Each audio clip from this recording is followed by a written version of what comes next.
അപ്പോൾ ഈ ആദ്യം ഓൺലൈൻ ബാലറ്റ് ഞാൻ ലിങ്ക് നമ്മുടെ ഡിസ്ക്രിപ്ഷൻ ബോക്സിൽ കൊടുത്തേക്കാം. ഈ ഓൺലൈൻ ബാലറ്റ് ത്രൂ നിങ്ങൾ എന്ത് ചെയ്യുക, അപ്ലൈ ചെയ്യുക. നിങ്ങൾക്ക് തിരഞ്ഞെടുക്കപ്പെടുകയാണെങ്കിൽ നിങ്ങൾക്കൊരു മെയിൽ ലഭിക്കുന്നതായിരിക്കും. മെയിൽ ലഭിച്ചു കഴിഞ്ഞാൽ 90 ദിവസത്തിനുള്ളിൽ നിങ്ങൾക്ക് വിസയ്ക്ക് അപ്ലൈ ചെയ്യേണ്ടതായിട്ടുണ്ട്.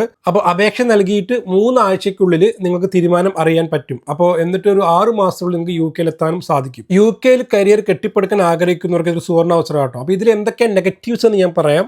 അപ്പോൾ ആദ്യമായിട്ട് പറയേണ്ടത് ഇതിൻ്റെ കാലാവധി 2 വർഷം കേട്ടോ. ഈ 2 വർഷത്തിനുള്ളിൽ നമ്മൾ യു കെയിൽ ഒന്ന് ജോലി കണ്ടുപിടിക്കേണ്ടതുണ്ട്. അതേപോലെ തന്നെ നിങ്ങളെ കുടുംബാംഗങ്ങളെയോ ഡിപ്പെൻഡൻറ്റ് വിസയിൽ ആരെയും ഇങ്ങോട്ട് കൊണ്ടുവരാൻ വേണ്ടി സാധിക്കില്ല എന്നും ഇതിൻ്റെ ഒരു നെഗറ്റീവ് വശമാണ്. അതേപോലെ തന്നെ നിങ്ങളിവിടെ വന്നിട്ട് പഠിക്കാൻ പറ്റും, എന്ത് ജോലികളും ചെയ്യാൻ വേണ്ടി പറ്റും. പക്ഷേ ഒരു പ്രൊഫഷണൽ കോച്ചായിട്ടോ സ്പോർട്സ് താരമായിട്ടോ പ്രവർത്തിക്കാൻ വേണ്ടി പറ്റില്ല എന്നുള്ളതാണ്.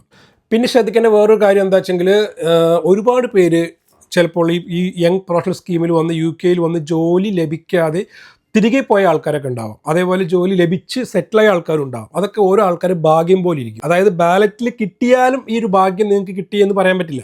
യു കെയിൽ വരുന്നൊരു സുവർണാവസരമാണ്. സുവർണാവസരം കിട്ടിയെന്ന് പറയാം, പക്ഷേ ഒരിക്കലും നിങ്ങൾക്കത് പെർഫോം ചെയ്യാൻ പറ്റുമല്ലോ എന്നുള്ളതൊക്കെ അവനവൻ്റെ ഭാഗ്യം പോലെ ഇരിക്കും. കാരണം ഒട്ടേറെ പേര് ഇവിടെ വന്നിട്ട് ചിലപ്പോൾ ഒരു 10,000 ജോലി ലഭിക്കാതെ തിരിച്ചു പോയ ആൾക്കാരുണ്ട്. ഇപ്പോഴത്തെ സാഹചര്യത്തിൽ യു കെയിൽ വന്നൊരു ജോലി ലഭിക്കുക എന്ന് പറയുന്നത് ബുദ്ധിമുട്ടുള്ള ഒരു കാര്യം തന്നെയാണ്. ജോലി ലഭിക്കുന്നതിനേക്കാളും കൂടുതൽ വിസയുള്ള സ്പോൺസർഷിപ്പുള്ളൊരു ജോലി ലഭിക്കുക എന്ന് പറയുന്നത് ബുദ്ധിമുട്ടുള്ള ഒരു കാര്യം തന്നെയാണ്. അപ്പോൾ അത് നിങ്ങൾ മനസ്സിൽ വെച്ച് വേണം, അത് വലിയ റിസ്ക്കാണ് എന്നും മനസ്സിലാക്കി വേണം വരാൻ വേണ്ടിയിട്ട്.